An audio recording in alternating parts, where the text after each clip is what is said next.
How blessed we are, and I think the song said it all. That's the journey that you and I are on, and the unlimited possibility that we can really live in a consciousness of oneness. But we have our work to do, as I said. You and I have opportunities right now to really challenge ourselves to come to a place where we can really believe and live that life is inherently good. Ernest Holmes said, "We are born to be happy, supplied with every good thing, to have fun in living, and to consciously unite with a divine power, and evolve and grow and learn forever and ever and ever." Now, a lot of that might seem a little impossible right now, with a world that seems to be breaking down and falling apart in front of our eyes.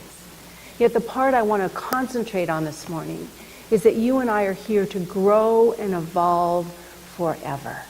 We're here to learn and change and become. We do the best we can until we know better, and it's time for each and every one of us to know better.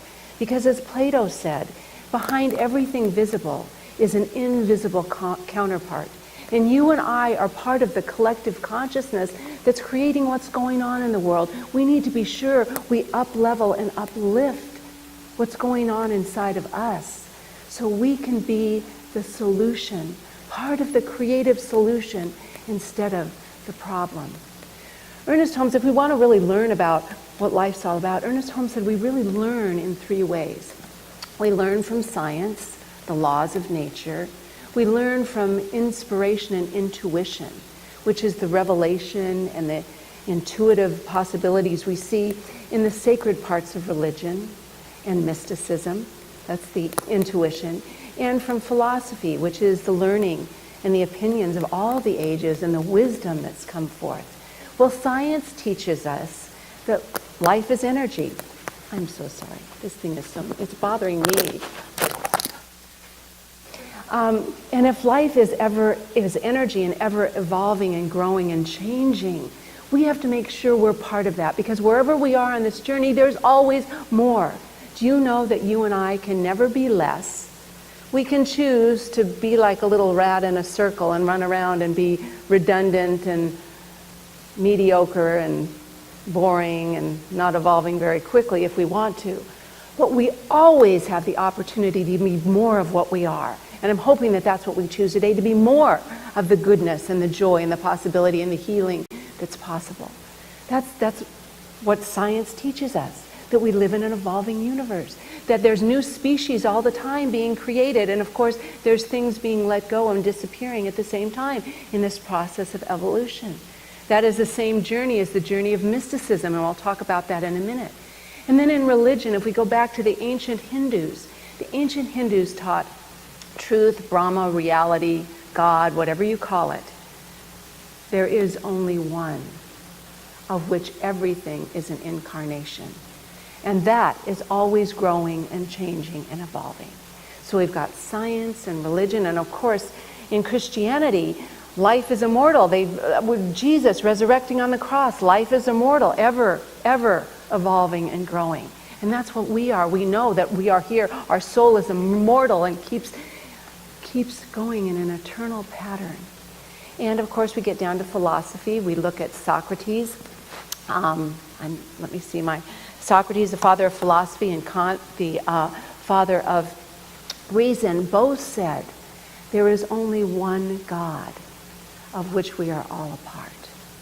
So this oneness isn't something new. Now Emerson, Ernest Holmes got a lot of his wisdom from the writings of Emerson. Emerson said that we are all organs of the infinite. We're all organs, part of the infinite. Inside each of us there's a divine spark that is ever growing and evolving to the place of oneness. Oneness. So we stand on this teaching, this wisdom, that's where we're moving towards, what we're moving towards. But what we know about life is really all life is consciousness. Consciousness is our mind, our awareness. And we have to use our consciousness for the good. Now, I don't know how many of us are living in the belief and understanding that we really stand that life is inherently good. It's hard. We're being tested. We are being tested to see that life is inherently good. We have to make sure our consciousness is in alignment with that. Now, if we know that life is inherently good and filled with infinite possibilities, there's a few things that you and I are going to have to do. There is no law that supports limitation. Do you know where limitation comes from? It comes from our own ignorance of how to use this power for good, how to use it. We're ignorant of how to use the power for good, and that's the stuff of which we're made. So I guess we're just not listening too well. So I have a couple of things that you may love me for and you may not. A couple of things I'm going to ask you to do today to help just begin the process of purification so we move to that place of oneness. First thing I'm going to ask you to do is stop your need to be right. Oh, there are a few people still smiling, because when we use the need to be right, when we use our energy, because we're energetic beings, and when we use that for the need to be right all the time, we're wasting the energy that we could use on creativity. The creativity to bring beauty and love and joy and connection to the world. So if you're willing to say that, just say, I stop my need to be right. I heard that. Well, I might work on it underneath. But that's okay. If you're willing to work on it a little bit, that's good too. We need to stop that need, or at least catch ourselves when we're in that need to be right. I am really working on that with the political situation. Woohoo! That's a good one. You know, we all get triggered of where our values are. And so I'm blessing everything and just saying, thank you for your courage to step up and show up at this time of real conflict. Thank you for being here, and being here that we can really learn what's important to us. There's a consciousness to be used right now. So it's hard, but you know, I caught myself with my need to be right, and I don't want to be there. I don't want to feed that separation, because we've divided the world up for way too long. We've divided ourselves up, and it's time to put things back together. Time to put things back together. So we need to stop our need to be right. And then the second thing I just invite you to do, if you feel so called, well, not even if you feel called, just do it, is stop our redundant and repetitive complaining. Oh my goodness, we just get in that circle of complaining. Again, we're using our energy that we could use to be the problem solvers. Right? We could be the problem solvers, but we're using it to go round and round in the circles of complaining. Well, this isn't good, and that's not good, and oh my God, and it's exhausting. We need to use that same energy to say, well, what more could happen here? If we can always be more and never less, we can be asking those questions, and we may not know at the time, but we can be asking, what more can I know? What more is possible here? What more? And then the last thing I'm going to have you say it again too. It just feels good to come out of your own self. So I stop my redundant complaining. I saw a few people who didn't say it. But I'm not going to complain about it. Because we're all on our own journey here of awakening and becoming. So, and the last one, and this is something I think we get stuck into in a big way, because we look at our human eyes look at the visible world, and all we can see in the visible world is the cause. We need to use our spiritual eyes to see what's causing, we see the effect, With our human eyes, we only see the effect. And we need to use our spiritual eyes to see what's causing this. How's all this happening? So we look at the physical world, and I think a lot of us see scarcity, lack, and limitation. There's not enough. Maybe there's not enough love, not enough money, not enough healing, not enough possibility, there's not enough opportunity, there's not enough friends, we could go round and round in that. We have to give up the continuous talking of scarcity, because I'll tell you, I think it's scarcity. The thoughts of scarcity that bring greed and hoarding and cause war and separation. We need to stop thinking thoughts of scarcity. So let's just say that. I stop thinking thoughts of scarcity. Again, when we use that energy that we've been focusing on, oh, there's not enough, all this energy it takes to be thinking all that, we could be lifting our consciousness to some new and wonderful ways. And I'm not talking about materialism. I'm talking about making a difference. You and I are needed now because we're needed here on this planet to make a difference in consciousness. And it's important to be making a difference in consciousness. You know, I believe truly that we are all designed to be everyday mystics. It's the mysticism in all religions that unite, that tell us the same truth that we're talking about here, that we are one, there's only one, and we are here ever evolving to that place. Evelyn Underhill was one of the premier authors on mysticism in the 20th century. And I don't know if Ernest Holmes knew her, but he certainly read her work and was very conscious of her work in mysticism. Here's her definition of mysticism. So when I say we're all here to be everyday mystics, here's what I really relate to her definition. Mysticism for Underhill is a process by which the individual soul moves toward final and utter unity with the absolute. Doesn't that feel good? To be in absolute unity with all that is good and true and beautiful. Doesn't that feel good to be in alignment with that? But how can we know a God of truth and love when we speak of hate and prejudice? How can we can't. We can't have two thoughts at the same time. How can we know a God of abundance if we live in thoughts of scarcity all the time? And how can we live a life of harmony? Now, harmony doesn't mean that everything's going right all the time. You know that. It just means we can handle it. We understand it. We know that difficulty and pain are just part of this life's expression. So living a life of harmony means we don't get sucked into the problem, but we can't even see a God of harmony when we're creating discord and upset and chaos all the time, right? Are you with me on that? Did we kind of freeze on that one a little bit? Okay, don't we want all those things? So let me give you a hint today on how I just think we can do this process. Evelyn Underhill said every single day, every day, our life should be a journey of prayer, meditation, and action. Doesn't mean we have to spend our whole day in prayer and meditation, but prayer, meditation, and action. So we're going inward and outward. We're being of service to the world, to life, because we're sharing our good. What we want in prayer for ourselves, we have to be sure we hold that for everyone, or we're once again back to the separation. In her book on mysticism, she had 5 different steps to mysticism. We're just going to talk about 4 right now. We're going to do a little practice. This is Healing Sunday. And healing isn't something we just do once. It's a continual process. We need to, the first step of this mystical journey is purification. And we need to be purifying ourselves all the time because we live in a pretty toxic world. Especially now, we need to be purifying ourselves all the time.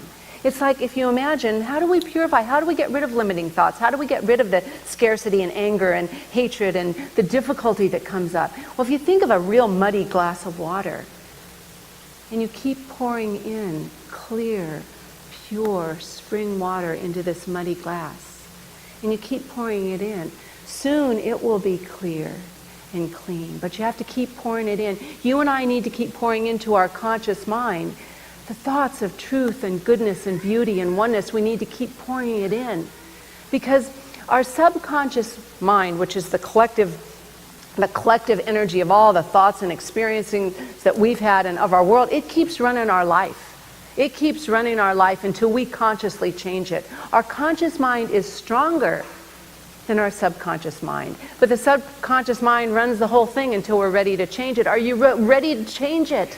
We need to change it because we can make a difference. I have absolutely no question. This is why I love to come here on Sunday mornings, because we join together in what's good. We join together in a possibility that we hold for ourselves, absolutely, we hold for each other, but we hold for a greater good. And it just fills my soul to know that we can make a change. And I always hold on to Margaret Mead's words that never doubt that a small group of committed people can change the world because it's the only thing that it ever has, that we can make the difference, but we got to do the work. And I don't know about you, but sometimes I get a little bit lazy. just a little bit lazy. TV sometimes seems a lot better than having to do my spiritual work. Do you ever do that?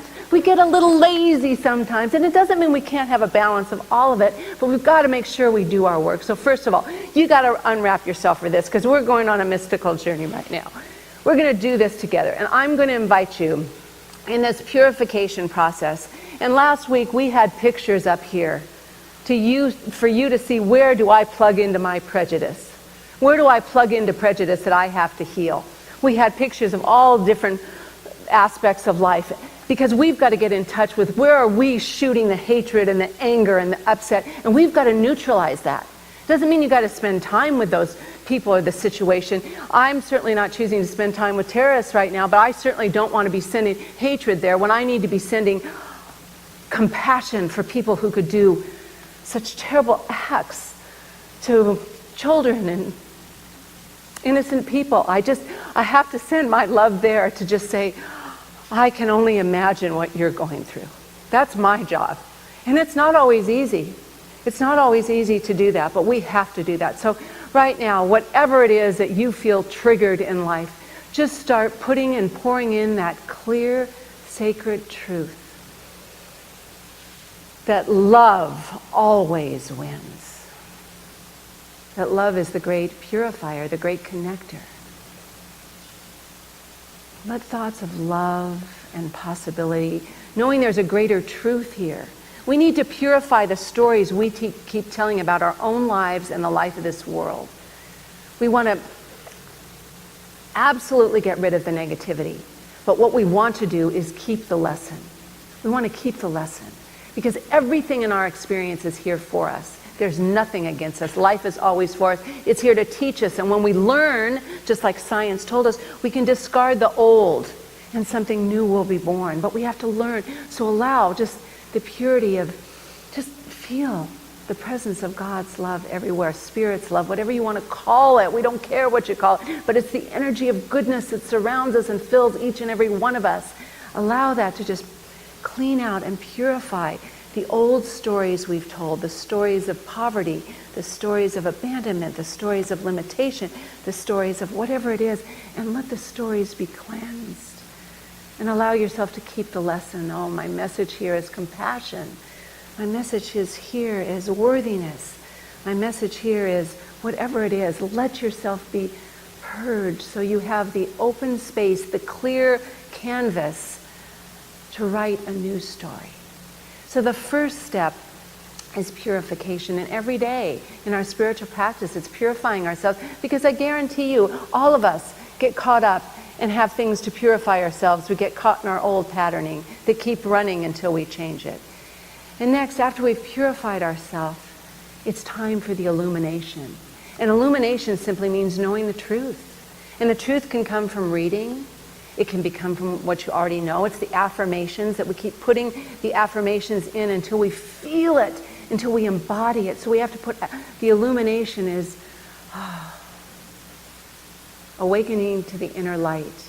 And the light of truth, of beauty, of harmony, of joy, of prosperity, of abundance, of connection and oneness, whatever it is, that light always dispels the darkness. So ignite the light and start writing your story of your life from the place of light, of love, of possibility, of healing, of truth. And just know, all I am is a possibility waiting to be expressed.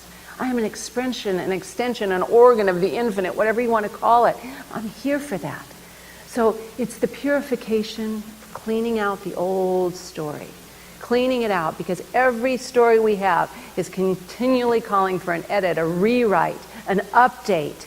And then you bring in the light, you awaken that inner light, that divine spark of truth. Whatever is going on in the external experience, it's the truth that we have the possibility to share light and goodness, energy. I called it last week the dancing particles, the sparklies of goodness that's in us. Awaken those, the illumination. And then save it. Save it that comes through the daily repetition of remembering the good. Waking up to the possibilities of the day. Gratitude always brings the light forward, always. Be thankful. Be thankful. And the last The last one is unification. And unification, of course, number one, means our oneness with God and knowing that we are one with God. We cannot at this time in any way, even though humility is a beautiful virtue, it's a beautiful virtue to be humble physically and intellectually, but we cannot afford to be humble spiritually. We have to own our divinity and own our right to be worthy of all the good. We cannot be humble spiritually.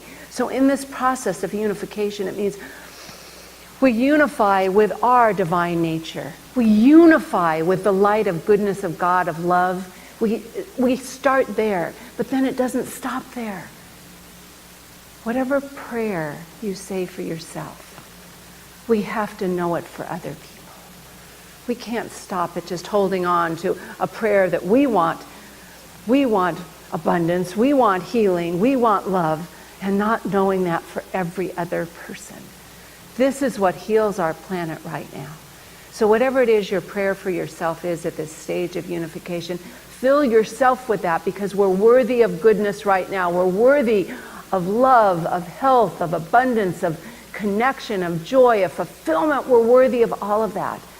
And please just share that out in the world, because our place is to be in service to the goodness within ourselves, and service to the world, because that's what the world is calling for right now. A greater truth to bubble up, a greater truth. Remember, darkness is always expelled by the light, and love always heals, always.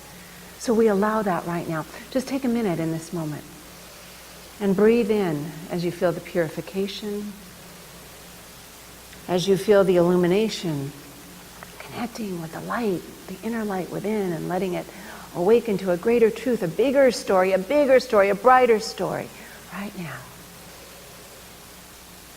And feeling the unification and the oneness with all that is good and right and true.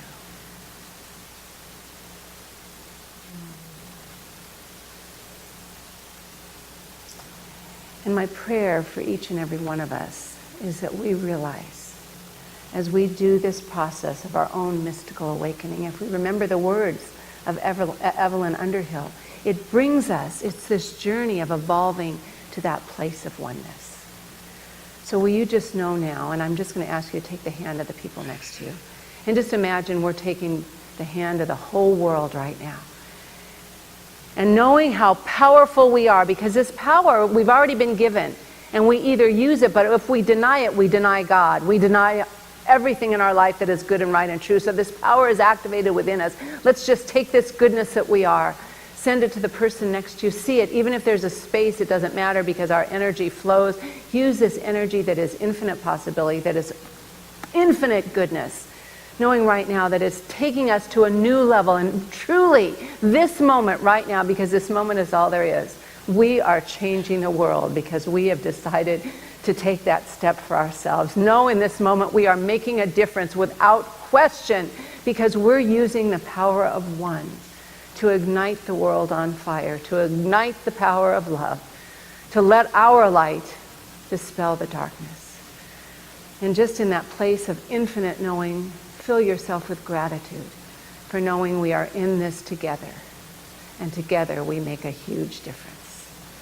Give that hand a squeeze, and let's just say together, let's seal this by saying, and so it is. I bless and thank you all for being part of my community, my life, my family, and so it is. Thank you. Thank you.